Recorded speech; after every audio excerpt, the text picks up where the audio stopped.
Hello everyone and welcome to another edition of the Team Daddy Weekly Recap. I am your host, Shapiro the Hero, aka Daddy Dreidels. Coming up in this Week 6 recap, I'll go over the ends of two incredible streaks to start the season, and how the fuck is Brett still relevant with his shitty-ass team? I'll also have a full look at the Team Daddy standings as we reach the halfway point of the regular season, and boy is that a clusterfuck there. But as always, we kick things off with this week's sponsor. This week's sponsor is Zero Candy Bars. Full of caramel and nougat, the Zero Bar is affectionately known as the oddball of the candy universe for its white fudge coating. But hey, don't knock it till you try it. Zero Bars, available everywhere. Now, you might be wondering why this week's recap sponsor is the Zero Bar. And that's because after this week, there are 0 undefeated teams left in the NFL and in the Team Daddy League. I finally came back to earth and took my first loss of the season, falling to Zach 140.23 to 122.5. Led by Raheem Mostert with 39.2 points, Zach also got 32 points from Captain Lamar Jackson to secure his second win of the season. My team was led by Tyreek Hill with 37.3 points, but outside of Hill and Jalen Hurts, my team absolutely shit the bed this week. And that's not to knock Zach. His team played a very good game and put up some very respectable numbers this week. Now at 2-4, Zach will try to keep the good vibes going in Week 7 against Swans, while I try to get back in the win column next week against Kyle.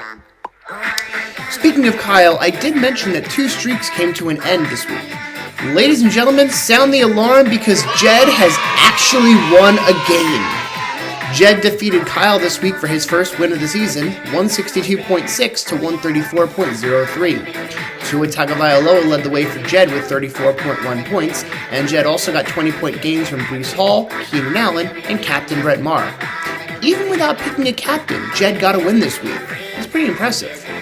Kyle was led by Captain Trevor Lawrence with 30.83 points, and he also got 24.9 from Michael Pittman. However, after a 3-1 start, Kyle has now lost back-to-back games and will try to right the ship against me next week. Meanwhile, Jed will try to double his wins on the season when he faces Cheese in Week 7. Normally, I would go on to Cheese's matchup next because that's usually how I do things, but I do need to stop and address the god-awful music choice in this week's recap. For those of you who don't know, I let the week's highest-scoring team pick the background music as a reward for being the week's top daddy. Well, folks, unfortunately this week Brett had the honors, so here we are. Yes, Brett has won again, this time beating PJ 164.75 to 141.2. Led by Jared Goff with 36.95 points, Brett got his third win of the season and selected the Gummy Bear song. I was going to try to give him the benefit of the doubt and assume that Connor or Kensley picked it out, but no, it was actually him. I'm sorry, everyone. But back to the recap. PJ's team was led by Captain Justin Tucker with 27 points, earning the commish $10 for having the week's highest scoring kicker. PJ also got 25 points from Stephon Diggs on Sunday night, but falls to 3-3 with the loss. He will try to get back above 500 next week when he plays Josh, while Brett will face Armenti in an attempt to prove that he is, in fact, still relevant.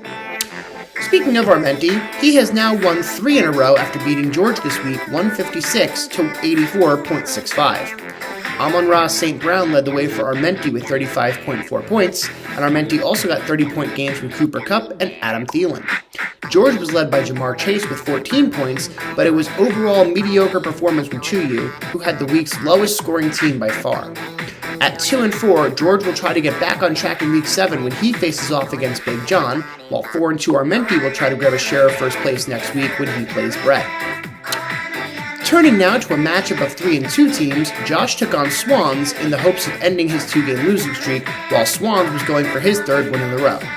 But it was the Riotica who beat 2 Idioticas, as Josh got the dub 131.35 to 110.35. Josh was led by Sam Howell and A.J. Brown, both of whom scored over 25 points. On the other sideline, Swans was led by CeeDee Lamb with 23.7 points, but couldn't get much offense anywhere else in his lineup. Swans is now mixed in with the pack at 3-3, and will try to separate himself next week when he plays Zach, while 4-2 Josh will look to grab a share of first place when he faces off against PJ. Our final matchup of the week saw Cheese trying to stop his 3-game losing streak against Big John. And he was successful as Cheese finally got back in the win column this week, beating Big John 163.65 to 137.5. Drake London led the way for not only Cheese's team, but he led all scorers this week with 39.75 points as team captain.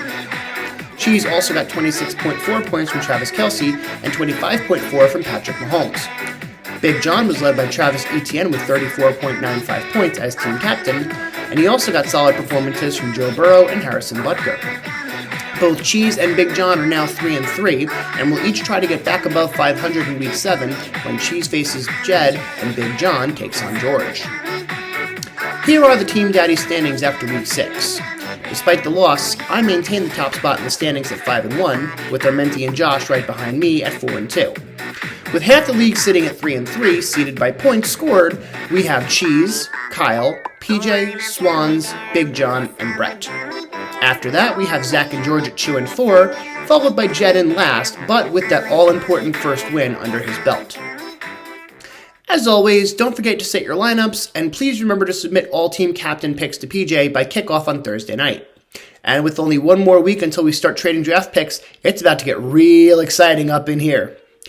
Thank you as always for watching. This has been your Team Daddy Weekly Recap. I am your host, Daddy Dreidels, and I will see you next time. L'chaim, motherfuckers!